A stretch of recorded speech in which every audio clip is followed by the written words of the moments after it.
is a comic review.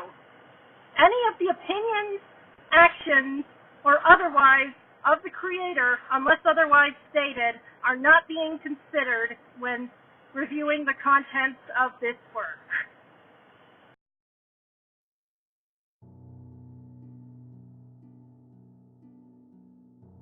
Hey guys, StarCraft here, and going a little bit more extra using my headphones so you guys can hear me clearly, because today I got something I haven't gotten in quite a while, an Indiegogo book. In this case, one that's been a long waiting for me, Soulfinder, The Demon's Mash by Doug Ernst, Tim Lim, and Brett R. Smith. Remember I had Doug on for a interview stream a while ago? Speaking of which, I will get to my other video. Again, just trying to get through to it and get around to it. But yeah, it's finally out, and I was surprised when it came in. I'm just like, oh, which one is it? And it was this one. And I just read through it right away. I love it. Now, this is going to be a spoiler review, but since there's no actual digital version, I obviously don't have any images I could be showing to go the extra mile, so I'm going to do it closer to my spotlight reviews. But now while this is going to be a spoiler video, it's not going to be like every little detail. I'm not going to spoil everything. Okay, I probably will spoil a lot of stuff, but it's still going to leave enough for you guys to want to read. So, what is the notion of a Soulfinder? Those of you that remember the interview know that these are basically demon hunting exorcists, just to sum things up. And basically, yeah, we are focusing on one person in particular. Just 1 second. Sorry about that. We focus on Father Patrick Retter. And as we see that we introduced to him and this young woman named Charlotte, who's basically, there to ask him some questions. The big question, of course, is why do bad things happen to good people? Then this cop comes up to him, basically asking him for help, for his expertise at dealing with some of these weird incidences. In this case, a former military man who went completely nuts and attacked a cop, and then saying only the death blow will save you, and then he burnt himself alive, self-immolation. So, yeah, eventually, through some information they find these weird scribbles among other things, but when they go to the coroner's office or the morgue, one of the guys says he finds a matchstick perfectly intact, which makes no sense. If the guy was on fire, that matchstick should be ashes as well. Completely really weird. And, well, eventually they go to this library to find out, why was he coming to the library? Who knows? Maybe it's a thing for sexy librarians or whatnot. But when he then sees Charlotte going in, he decides to see what's up, as apparently there's a plague guy dressed as a plague doctor doing some type of ritual, as there's this weird creature inside Charlotte, and she flies off.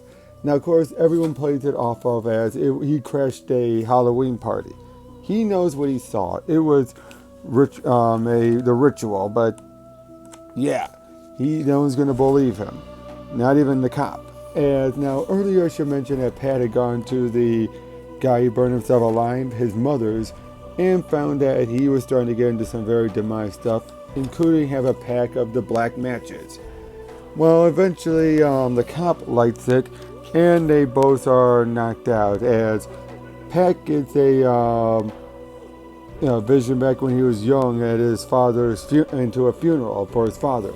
We can get more about that later. And he also gets a flashback to when he was in war, which was the opening shot of the book, where his arm is completely burned.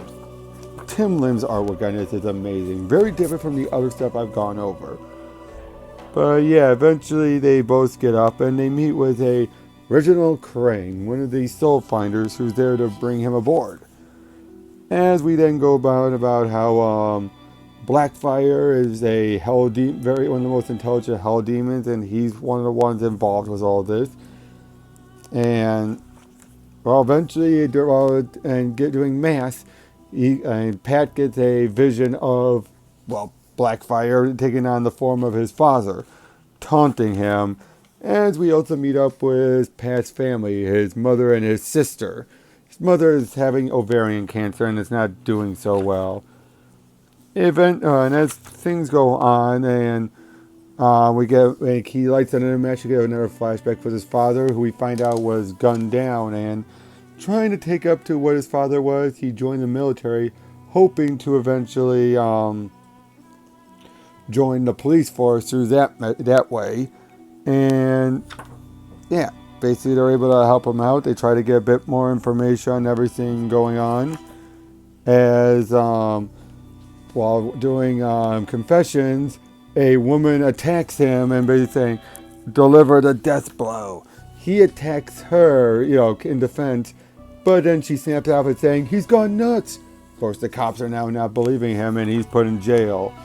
As the bishop gives him hell. His sister says their mom taking a turn from the worst, etc., etc. And now here's one bit that was a little iffy. We basically have it be reveal about something going on with a child beforehand that happened. They mentioned it beforehand, and only now do we find out what's going on, that he saved a kid while fire was burning around him. But it just feels a little out of the blue, a little bit. Oops. Excuse me a moment. Sorry about that. Now, where was I? Oh yeah. While Pat's in prison, Charlotte approaches the cop. As they do, they start to go in, and he's given, and Pat's given holy water and a cross so they could try and exorcise him. Basically it looks like the demon is wanting to taunt him. That's why they came here. Basically thinking he can get, under his skin, as it were. But because of it's out, he's able to use the holy water. Meanwhile, the cop superior is witnessing what's going on. He's like, "What the hell?" As things are starting to get from bad to worse. Until then, Pat uses the cross and the demon flees, leaving Charlotte perfectly, finally free. But then he gets a call from his mother, and is told things have gone. The hospital has been taking a turn for the worse. One of the things we also find out is, just blanked out his name now.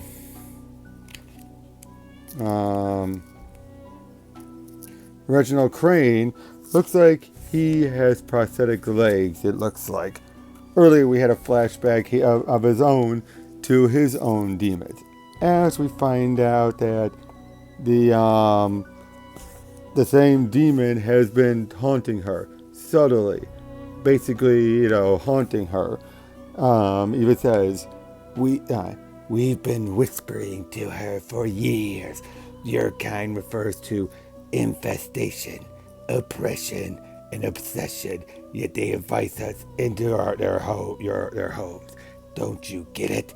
All those deaths were orchestrated so that you, like your mother, might finally believe God loves you. As he then pulls out a gun out of nowhere and starts shooting at it, but it doesn't do much good as he starts to be taunted. Until then, he uses, I guess, holy powers to enhance this mystical gun as he shoots at it, taking it out. As he exercises it. His mother thanks him for everything, and with her dying breath says, "Tell your sister I love her. I love you both," before she passes on. But she passes on pure. It seems those things are not going well with his sister after everything that's happened, but it's made clear that going forward, this is what it's going to be like, and they are ready for it. Greg, the cop, not so much, but Pat believes we better stick together. As he walks on off, we get a bunch of extra materials, design work, and everything, and some of Dave Dorman's work. He did the covers, as yeah, and a few other concept artwork, and then a message from Doug himself at the very end. And that's it. A very good book. If this ends up being a done-in one, it's nice and self-contained. If this ends up leading to a series, which I hope it does, I'm curious. It sets up the characters. It's a little rough, I'll be honest. I think it's better than some of the other Indiegogo writers, but it's not professional. You could tell Doug is a good writer, but not a professional comic writer. But still, it is very good nonetheless. The idea of this all, we've heard of this type of stuff before, these badass exorcists. In this case, though, it shows us there's some darkness to it, and again, it also shows us the difficulty you have to do it when no one else believes in it, and you have demons that can possess, they could just attack you one moment and turn back to being a normal person, like, what the heck is he doing? And you're in big trouble, things like that. And again, there's just some interesting stuff with the backstories. Crane, we still don't know that much about. Just stuff like that. I highly recommend this, and if this ends up getting produced anywhere else, get a copy. If not, well, yeah, I don't know what else to say. Sorry, getting a little tired, that's all. But again, highly recommend it. Check it out. Catch you guys later.